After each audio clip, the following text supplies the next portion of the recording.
Many people confuse spirituality and with religion. In fact, they kind of think it's the same thing, where those are not the same things. In fact, if you ask many different people, they probably will tell you a different definition for what is spirituality. And I think a lot of people connect with spirit. So it's really hard to come up with a definition for this word. And I think a lot of people, the majority of people, they feel that spirituality is being connected to something bigger than themselves. It could be bigger than themselves at the moment. It could be something maybe bigger out there. Or if you look inside deep enough, you'll see that there's just as much depth inside of you as there is outside of you.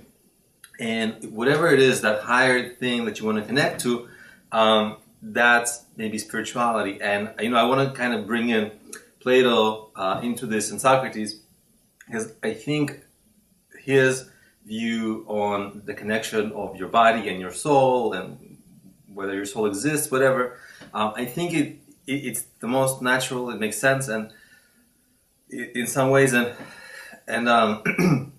we can sort of extrapolate it to even meet our modern views on things, right? Because, of course, he was writing over 2,000 years ago, not writing, but making philosophy.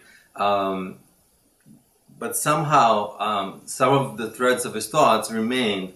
And his idea was that, the body, it's something you need. You got to take care of it, kind of. Well, actually, he wasn't really into taking care of his body. He saw the body as more of like the thing that carries you, right? And the body comes and goes, but it contains your soul, and your soul is something that's higher. It lives elsewhere. It's beyond lifetime. It has many lifetimes and things like that. And I guess spirituality is maybe the search for that soul that you never quite find when you're hindered by this human body, right? That was his idea. And what I kind of obviously, in modern thought, this doesn't make sense. But what I like about this for modern thought is, spirituality is the search for that better knowledge of yourself, whatever you call it. If you call it your spirit, you can call it your soul, you can call it whatever. But that deeper knowledge of it, there's many ways to look at it, but this is the one that sort of, for me, it contains the biggest overlap of all of them.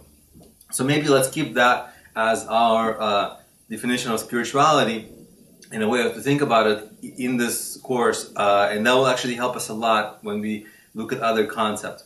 And also, when people become more spiritual, truly spiritual, you rarely see them turn to hate, violence, hurting others, right? They're truly spiritual. It's more about, you see much more frequently they go for things like love, kindness, compassion, sympathy for everything.